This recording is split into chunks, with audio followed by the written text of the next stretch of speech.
আমার দয়ার মাবুদ রে, কোথায় গেলে পাবো আপনার ঠিকানা, কোথায় গেলে পাবো আপনার ঠিকানা। বলো বলো সবাই বলো, আমার দয়ার মাওলা রে,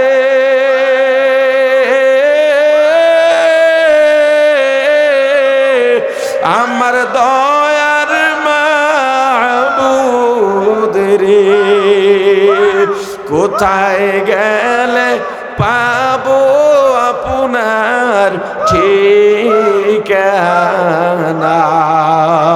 কোথায় গেলে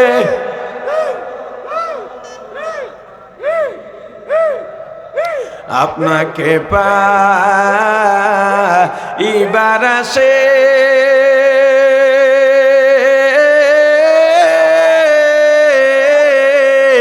ঘুরি আমি দেশ বিদেশে,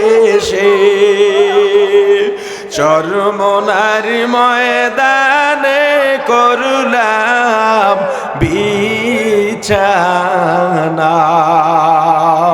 মাহফিল ময়দানে করলাম বিছানা। আল্লাহ আল্লাহ আল্লাহ আল্লাহ আল্লাহ আল্লাহ,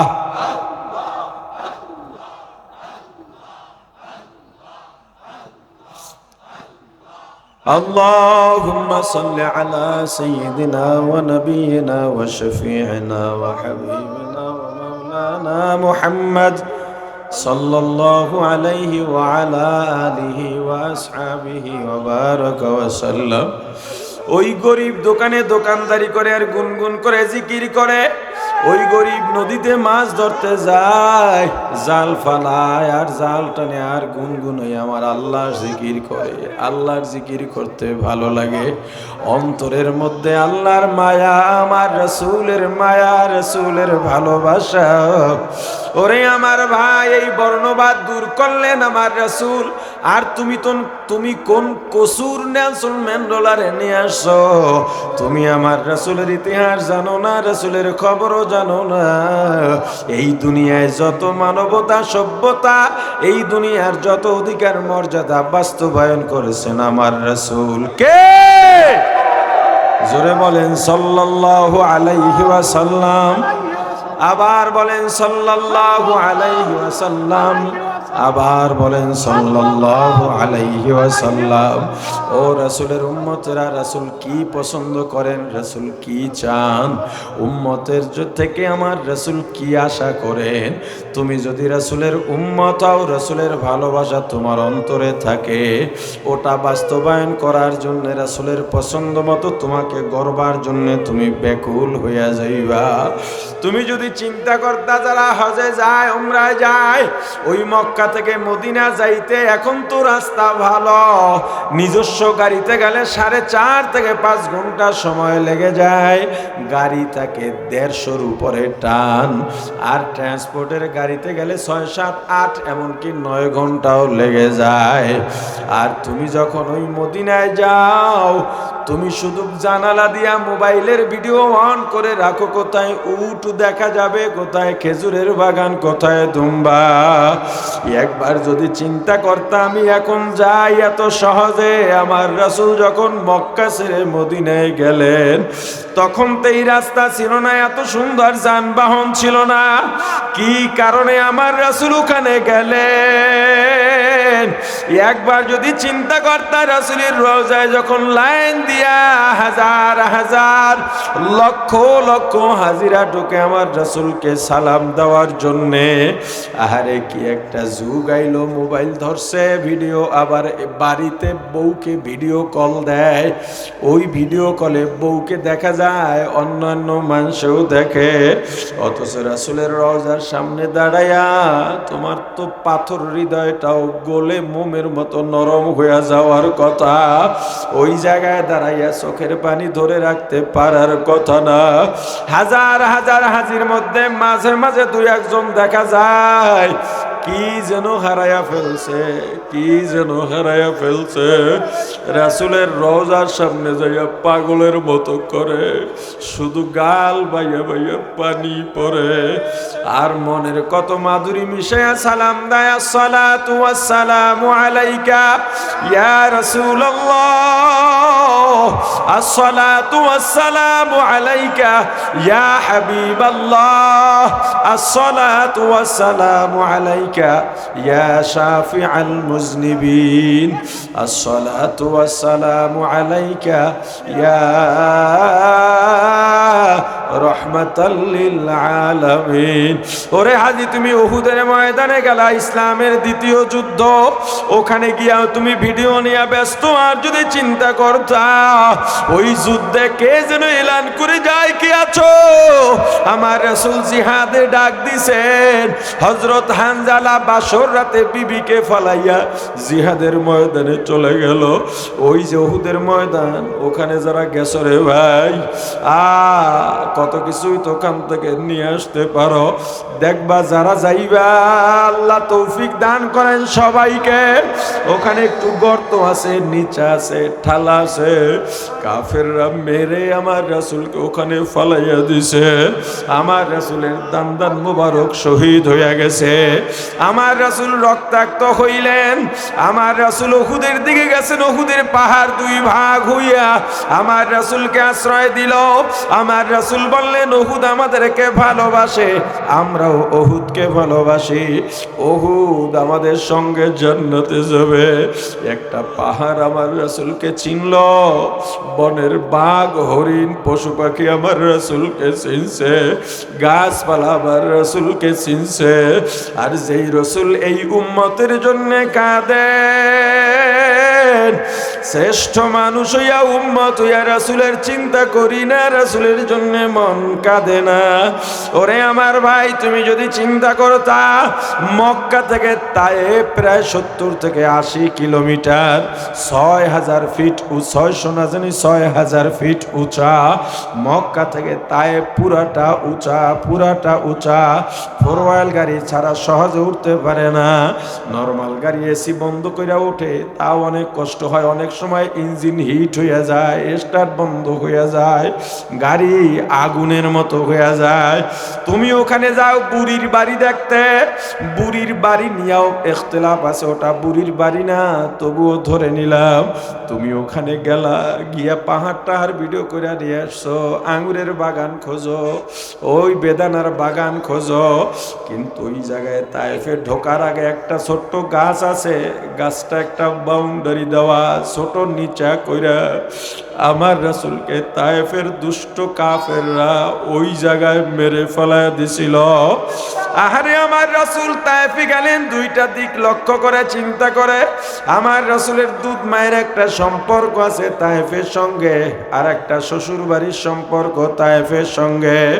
আমার রাসূল চিন্তা করছেন, এখানে গেলে আমার কথা ওরা শুনবে, ফলাইয়া দেবে না। 3 দিন মতান্তরে 10 দিন আমার রাসূল বের হন নাই, কোনো দাওয়াতও দেন নাই। 3 দিন পরে আমার রাসূল বের হইয়া ডাক দিলেন, ও তায়েফবাসী আসো, আসো, আমাকে আল্লাহ রিসালাত দিয়া পাঠাইছেন, তোমাদের তাওহীদের পথে ডাকতেছি, মুক্তির পথে ডাকতেছি, আসো। একটা কাফেরও দিন কবুল করে নাই। তায়েফের প্রান্তরে নবীজি যেদিন দিনের দাওয়াত দিতে যান, সেদিন নবীজি আমার কত আঘাত সহিলেন, এতিমে নবীজি সেদিন কত আঘাত সহিলেন, হয়ে অসহায় তায়েফের প্রান্তরে নবীজি যেদিন দিনের দাওয়াত দিতে যান, যায়েদকে সাথে নিলেন, 3টি দিনে দাওয়াত দিলেন। একটা কাফের দিন করল না কবুল, বরং পাগল বলিয়া দিল তাড়াইয়া, পাগল বলিয়া দিল তাড়াইয়া। চিনল না ওই দুর্ভাগার দল আল্লাহরই রাসূল, চিনল না ওই দুর্ভাগার দল আল্লাহরই রাসূল। সেদিন নিরাশ হয়ে নবীজি আসতেছিলেন ফিরিয়া, হয়ে অসহায়। তায়েফের প্রান্তরে নবীজি যেদিন দিনের দাওয়াত দিতে যান। ও ভাই, তুমি একটু চক্ষু বন্ধ করে ওই রাসূলের অবস্থাটা একটু দেখার চেষ্টা করো। আমার রাসূল যখন দাওয়াত দিলেন, চারদিক থেকে কাফের দুষ্ট দুষ্ট ছেলেরা, যুবকরা পাথর নিয়ে মারে আর বলে এটা দুশমন, আমাদের তায়েফ থেকে বের করে দে। হযরত যায়েদ একা মানুষ, কয়দিকে ফিরাবেন? একবার ডানে যান, আর একবার বামে যান, আর একবার পেছনে। যখন ডানে যান তখন পিঠে আর বাম দিক থেকে আমার রাসূলের সুন্দর শরীরে পাথর পড়ে। পাথর পড়ার সঙ্গে সঙ্গে চামড়া ফুটা হইয়া ফিনকি দিয়া রক্ত বের হয়ে যায়। হযরত যায়েদেরও মাথা ফেটে যায়, শরীরের বিভিন্ন জায়গা থেকে রক্ত পড়ে। আর চিন্তা করো আমার রাসূলের অবস্থাটা তখন কেমন হয়েছিল। চতুর্দিক থেকে পাথর মারতে মারতে আমার রাসূলের শরীরটা একেবারে ক্ষত বিক্ষত করছে, রক্ত গায়ে পানি ঢাললে যেমন বাইয়া পড়ে, আমার রাসূলের শরীর মুবারক থেকে রক্ত বাইয়া বাইয়া পড়ে। আবার রাসূল দুর্বল হইয়া গেছেন, হাঁটতে পারেন না। হাত উঠায় বলেন, তায়েফবাসী আমি পাগল না, তোমাদের দুশমন না, আমি আসছি তোমাদের মুক্তির পথ দেখাইতে, আমাকে মেরো না, মেরো না। আমার রাসূল হাঁটতে পারেন না, দুর্বল হয়ে গেছেন। দুষ্ট কাফেররা ধাক্কা মারে সামনের দিকে আঘাত দেওয়ার জন্যে। আমার রাসূল ক্লান্ত শরীর, ভর সইতে পারেন না, উপরে হইয়া জমিনের মধ্যে পড়ে যান। আবার কোনো মতে উঠতে নেন, পুরোপুরি ওঠার আগে আবার ধাক্কা মেরে ফালাইয়া দেয়। আমার রাসূল আহত যায়েদের শরীরে হাত দিয়া কোনো মতে হাঁটতে হাঁটতে পাহাড়ের গোড়ায় গিয়া বসছেন। জিবরাইল আসছে, হুজুর আপনি যদি বলেন আপনার কান্নায় আসমানের ফেরেশতারাও কান্দে। আসমানের ফেরেশতারা জীবনে 2 বার কেঁদেছে। একবার হযরত ইব্রাহিম যখন নিজের সন্তান ইসমাইলকে ছুরির নিচে দিছে, আর একবার কেঁদেছে তায়েফের ময়দানে আমার রাসূল রক্তাক্ত হইয়া পাহাড়ের পাশে বসে যখন কাঁদেন আর বলেন, ও আল্লাহ আপনি সাক্ষী থাকেন। ওরা বলে আমি পাগল, আমি পাগল না। জিবরাইলকে বলেন, ও জিবরাইল ওদেরকে না ধ্বংস করা যাবে না, ওরা আমাকে চেনে নাই, চিনলে এমন কষ্ট দিত না। ওরা একদিন মানবে, না হয় ওদের পরবর্তী প্রজন্ম মানবে। আমার রাসূল এত দয়ার রাসূল, ওই রাসূলের পছন্দ সুন্নত তরিকায় চলা, ওই রাসূলের পছন্দ রাষ্ট্রীয়ভাবে দিন কায়েম করা।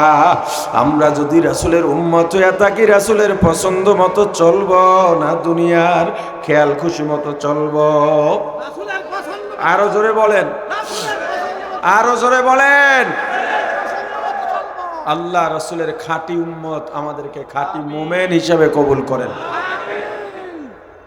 এখনই জিকির হবে, এর মাঝে হুজুর আসবেন ইনশাআল্লাহ। এর আগে একেবারে 2 থেকে সর্বোচ্চ 5 মিনিট। আপনারা জানেন আমার এই যে মাদ্রাসা করেছি, প্রতি বছর এই বিশাল আয়োজন করি। এমনকি আমার ঢাকার মাদ্রাসা আজকে 13-14 বছর না, হ্যাঁ 12 বছর চলতেছে। এ পর্যন্ত কালেকশনের কোনো রসিদ করি নাই, কিন্তু এবারের মাহফিলটা অনেক 15 লক্ষ টাকা বাজেট এই মাহফিলে। আমরা কি বাজারে আপনাদের কাছে গেছি, কারো কাছে ফোন দিছি? আমরা কোনো বড় লোকের কাছেও যাই নাই। মুরব্বীদের পরামর্শ, এত সুন্দর আয়োজন, বুজুর্গানের দিন আসেন, সবাইকে শরিক রাখো। তা আমরা মাসিক যে ইসলাহী মাহফিল করি আজকে ৩-৪ বছর ধরে, কোনো সময় মিস হয় নাই। সেখানেও দূর দূরান্ত থেকে লোক আসে, ওখানে আমরা তাদেরকে আপ্যায়ন করাই। তো প্রত্যেক ইজতেমায় মোটামুটি 1030 টাকা খরচ হয়। গতকাল দুজন 2 মাসের জন্য বলেছেন, 2 মাসের ইজতেমায় মেহমানরা খাবেন, আমার মাদ্রাসায় আপনাদের টাকা দেওয়া লাগবে না। আমি জুমার উদ্বোধনী বয়ানেই বলছি, এই মাদ্রাসাও আপনাদের, এই মাহফিলও আপনাদের। আপনাদের আয়োজন করা লাগতো, মাদ্রাসার আয়োজন করা লাগতো, মাদ্রাসা পরিচালনা করা, আপনারাই করতেছেন। এখানে অর্থ লাগে, সেই যোগানটা শুধু আমি দিতেছি। আল্লাহ দেওয়ান, আল্লাহ। আমার মাদ্রাসায় 31 জন স্টাফ, শিক্ষক সব সহ। এবং আপনারা জানেন লেখাপড়া কি হয়, আলহামদুলিল্লাহ। তো এলাকায় সবাই জেনে গেছেন, পরিবেশও আপনারা দেখেছেন। আমাদের একটা স্থায়ী জায়গা দরকার, আল্লাহ যেন ব্যবস্থা করে দেন। আল্লাহ চাইলে কোনো কিছু বাকি থাকে না, আলহামদুলিল্লাহ।